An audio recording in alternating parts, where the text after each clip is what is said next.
શ્રી વલ્લભાધીશ કી જય. ગિરિરાજ ધરણ કી જય. શ્યામ સુંદર શિયમને મહારાણી કી જય. શ્રી ગુસાઈજી પરમ દયાળ કી જય. શ્રી ગોકુલનાથ કી જય. દાવ દયાળ કી જય. શ્રી નવनीत પ્રિયા લાલ કી જય. अपने माथे विराजता सेव्य स्वरूप की बधाय वैष्णवने जाजा કરીને જય શ્રી કૃષ્ણ. શીતકાલ શિયાળાના દિવસો પ્રભુના અત્યારે ઉષ્ણ સામગ્રી અંગીઠી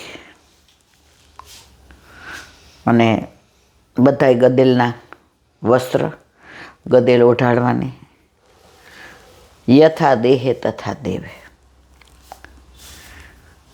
સૌથી વધુ આનંદ એ કે આ બધું ક્યારે ખબર પડે જ્યારે આપણા ઘરે આપણા માથે આપણા ઠાકોરજી બિરાજતા.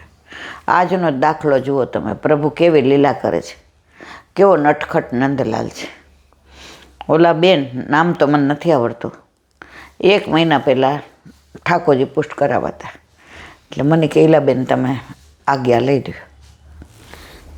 એટલે ફોન 2 વાર કર્યો પણ કાંઈક કારણસર ન હોય પડે, એટલે મેં તો રવિવારે તો જે હોય જ છે, તમે આવજો, આપણે આજ્ઞા લઈ લેશું. હવે ત્યાં ગયા ત્યારે ખબર પડી કે જે તો 3 દિવસ બિરાજતા નથી.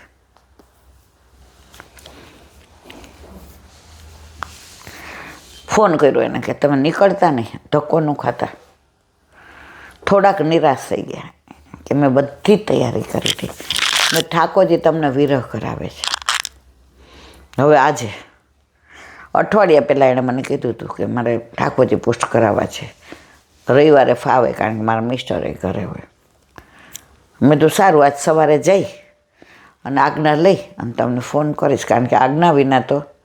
હવે ત્યાં ગયા ત્યારે કીધું કે ભાઈ જે તો 12 ગામ પધારવાના છે, એટલે કાલે રાજભોગમાં. હવે હું એને ફોન કરું પણ એ બેન રસ્તામાં હતા, એટલે બિચારાએ ઉપાડ્યો ને આવી ગયા અસારવા. ઠાકોરજીને પધારવું હશે, બધી રીતે બધાએ કીધું કે હવે કાલે એ બેન પહોંચી ગયા. જે તૈયાર થઈને ગુસાઈજીને ચરણ સ્પર્શ કરવા આવ્યા ને એ બેનને કીધું હું તો ઠાકોરજી પુષ્ટ કર. એ કે લાવો પુષ્ટ થઈ ગયા. એ બેનનો ફોન આવ્યો, હરખ ઈલાબેન આજે મારા ઠાકોરજી પુષ્ટ થઈને ઘરે આવ્યા. તો તમારી ને મારી ઈચ્છાથી ને પ્રભુ નથી આવતા મારા વાલા. વલ્લભે જ્યારે પધરાવવા હોય છે ને ત્યારે જ આવે છે.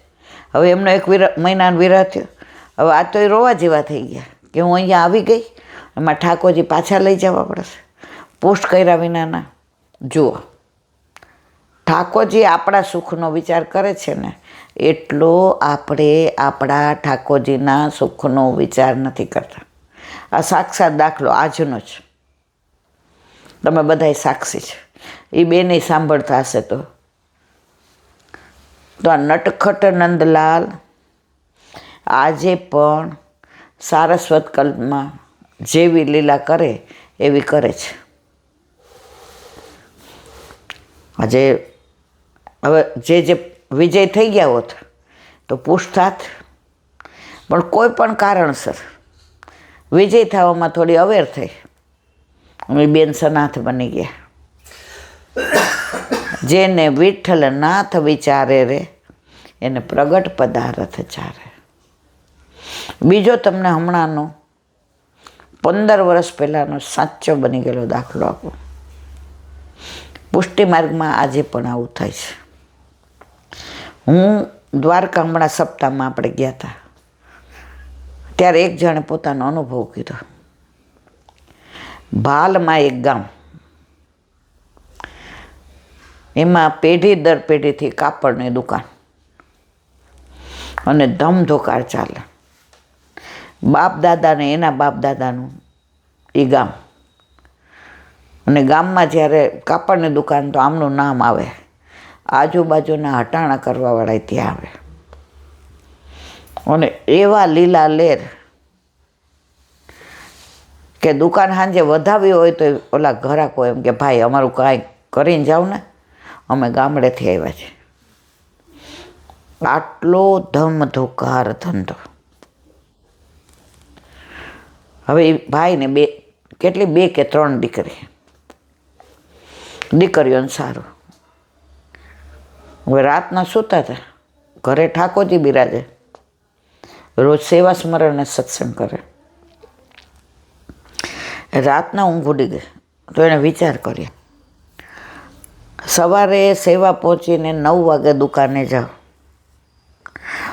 તો રાતના 9 સુધી મને 1 મિનિટ ભગવત નામ લેવાનો ટાઈમ નથી મળતો, અને પૈસો ભેગો કરું છું, જે ભેગો ઉપર આવવાનું નથી. 3 દીકરીઓ સુખી છે. એ કહે છે પપ્પા હવે તમે તમારું કરો, અમારી ચિંતા કરો ને, આટલા બધા તમે થાકી જશો. રાતના નક્કી કર્યું કાલે બહાર પાડી દઉં, દુકાન વેચવાની છે. સવારે ઉઠીને એમના વાઈફને પૂછ્યું કે બોલ મારી ઈચ્છા આવી છે, મને ઠાકોરજી આવી પ્રેરણા કરે. એ કે અતિ ઉત્તમ, સારા કામમાં 100 વિઘન, અત્યારે જ બહાર પાડી દે. બજારમાં વાત વેતી કરી દીધી કે મારું મકાને વેચવાનું છે, મારી દુકાને વેચવાની, અને મારી પાસે 3 પ્લોટ પડ્યા છે એ વેચવાના. હાહાકાર મચી ગયો. ભાઈ તમને કાંઈ તકલીફ થઈ છે? એ કે આ હમણાં તબિયત નથી સારી. બધા કે તો ન કરાય. 15 દીમાં બધું અવેરી દીધું. ગામ છોડીને બીજે ગામ ગયા, કારણ કે ગામમાં હગા ને વાલા ને વાત ને વ્યવહાર ને. ઠાકોરજી પધરાવી બીજા ગામમાં ગયા, ત્યાં ભાડે મકાન રાખ્યું કે મારે હવે ભાડે પૈસો એટલો હતો, ધારત તો ઘરનો લઈ શકત. એ પાછળથી માથાકૂટ, ભાડે મકાન લઈ લીધું, અને બેંકમાં ને પોસ્ટમાં પૈસા મૂકી દીધા. ઠાકોરજીના ચાવણું આપે એટલું દર મહિને આવે. ગુરુ ઘરે સેવા કરે અને વૈષ્ણવ સાથે સત્સંગ કરે, અને સવારે ઠાકોરજીને પહોંચે. ટીવી એવું રાખ્યું કે ખાલી ચેનલમાં સત્સંગ સિવાય કાંઈ ન આવે. સાંજે વૈષ્ણવ આવે, સવારે ગુરુ ઘરે પ્રચારગી કરવા જાય, 8:30 મંગળાના દર્શન કરીને આવી પોતાના ઠાકોરજીને પહોંચે. 1:30-2 વાગે એટલે પ્રસાદ લઈ અને થોડો આરામ કરે. પાછા 4 વાગે ગુરુ ઘરે જાય, 6:30 શેન આરતી કરીને આવે. ત્યાં જે પણ તેલ મળે એ કે પ્રભુ એવી કૃપા કરી કે તમારે ઓફિસમાં બેસવાનું ના, રસીદો ફાડવાની ને બધું. એટલે વચનામૃત એ સંભળાય, દર્શને થાય, વૈષ્ણવના દર્શને થાય, વલ્લભપુરના દર્શન થાય, અને રોજ વલ્લભપુર પાસે જવાનું. 6:30 આવી અને જે 2 જણને કેટલું જોઈએ ભેળી કે કરી 7:30 પરવારી જાય. 8 વાગે બધા વૈષ્ણવ આવે, 9:30 સુધી સત્સંગ કરીએ, 10 વાગે સૂઈ જાય. આટલો બધો પૈસો, આટલો બધી પ્રતિષ્ઠા એક ક્ષણમાં છોડી દીધો કે જે ભેગું લઈ જવાનું છે એ મારે ભેગું કરવું છે. અત્યાર સુધી મેં જે ભેગું નહોતું લઈ જવાનું, જે ભારરૂપ હતું એ ભેગું કર્યું. આ સનાતન સત્ય મેં કીધું. મને જ્યારે વૈષ્ણવ મળે એમાં કોઈક કાંઈક વાત કરે, કોઈ કાંઈ વાત કરે, તો જેટલું મારું વલ્લભ કેવડાવે એટલું હું મારા શબ્દોમાં તમને મઠારીને કહું. તો મારા વાલા, આજની તારીખમાં પણ પુષ્ટિ માર્ગમાં આવું થાય છે. આમાં એણે સંન્યાસ લીધો, સંસાર છોડી દીધો? ના. સંસારમાં રહીને કેવા શ્યામને ભજે છે. સવારે 6 થી રાતના 11 સુધી તારી એક એક પલ લાખની, તું તો માળા રે જપી લે મારા શ્યામની. આપણે બધા ગાઈએ છીએ, એણે જીવનમાં ઉતાર્યું. તો જ્યાં જાઓ ત્યાં ક્યાંક ને ક્યાંક આવા પ્રસંગો મળી જાય, આવી વાતો કરવા મળે. ત્યાં અમરેલી ઘરના એક સેવક આવ્યા હતા. ના, જે મહારાજ કથા કરતા હતા એ અમરેલી ઘરના જ સેવક હતા. એટલે હવે ત્યાં ફૈબા બધા નહીં, એટલે શાસ્ત્રીજીની ફૈબા. તો એક વૈષ્ણવ ત્યાં જારીજી ભરવા આવ્યા હતા, અમરેલી જિલ્લાના ગામડાના. ક્યાં? બરોડિયામાં. આ કથાનો મંડપ ક્યાં હતો? બરોડિયામાં. દ્વારકા એટલે બરોડિયામાં. એણે મને એક દાદાજી, પૂજ્ય દાદાજી અમરેલી, છત્રપુર સ્વરૂપ, જેના અમે દર્શન કર્યા છે, એની વાત કરી ત્યારે આમ રોમાંચ ખડા થઈ ગયા. એ કે અમરેલીની બાજુમાં એક નાનું ગામડું, હવે 60 વર્ષ પહેલાં કે 70, ટૂંકમાં 60 વર્ષ પહેલાં પૂજ્ય દાદાજી અમરેલીમાં બિરાજે. હવે લગભગ ત્યાં બધા પૂજ્ય દાદાજીના સેવકો. હવે જે દીકરીઓ સાસરે ગઈ એ કોઈ રાજકોટે ગઈ ને કોઈ જામનગરે ગઈ ને કોઈ ભાવનગરે ગઈ. એટલે વેકેશનમાં આજની તારીખમાં સૌરાષ્ટ્રમાં દીકરીઓ મોટા વેકેશનમાં, દિવાળીમાં સાસરે રહે, મોટા વેકેશનમાં છોકરાઓને લઈને ભાણિયાને કે હાલો મામાને ઘરે. તો એ બેન મામાને ઘરે આવ્યા. હવે મોટા વેકેશનમાં પવિત્ર બારસ ના આવે, પણ કંઈક લગ્ન પ્રસંગ કે એવું હશે તો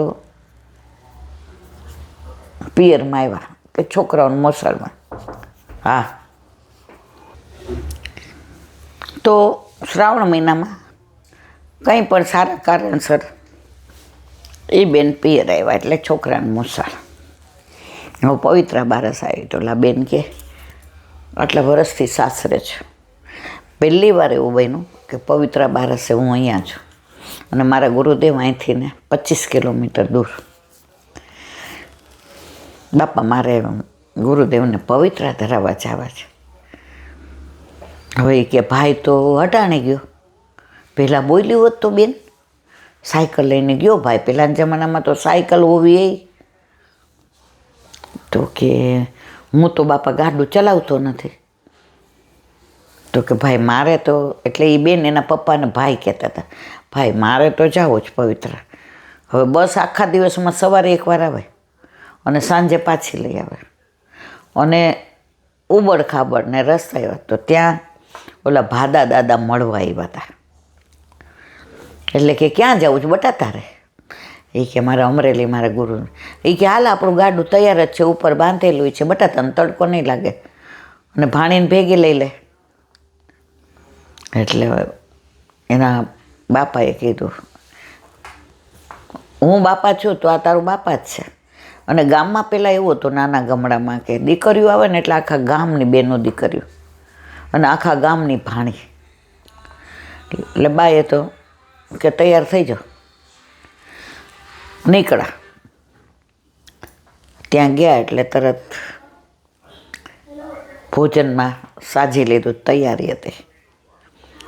બહારથી ને ખવાશે કીધું બેન થોડાક મોડા પૈડા કે જે તો ભોજન સાજી લીધું, તૈયારીમાં છે. અંદર જે અવાજ સાંભળો, સમજો આવી જા બટા. અરે આમ રોમાંચ ખડા થઈ ગયા. આવી જા બટા. ભાણકીને લેતી આવજે. અંદર ગયા પવિત્ર ઉત્તર ઠાકોરજી પ્રસન્નતામાં, નટખટ નંદલાલ આનંદમાં છે ને, પજવે છે. તો ઓલા બેનની આંખમાં પાણી આવી ગયા. અમને કાંઈ ખબર પડે નહીં, એને તો પડે છે ને, તને ન પડે તો કાંઈ નહીં. આ નટખટ નંદલાલ છે એની જો લીલા, તાર લગ્નથી આટલા વર્ષ થયા, કોઈ દી પવિત્ર ધરાવવા આવી હતી બટા, મોકલાવતી હતી. આજે આવી ને, જાણે એમને ખબર હતી. આજે બધાય ઘરમાં નહોતા અનુકૂળ, બીજા લઈ આવ્યા ને. એક મિનિટ જો, તારી યાર લીલા કરીને નટખટે આટલા વર્ષે તું આવીને પવિત્ર ધરાવવા, પવિત્ર ધરાવી, મિશ્રી ભેટ મૂકી. તો ભાદા દાદા અંદર આવ્યા.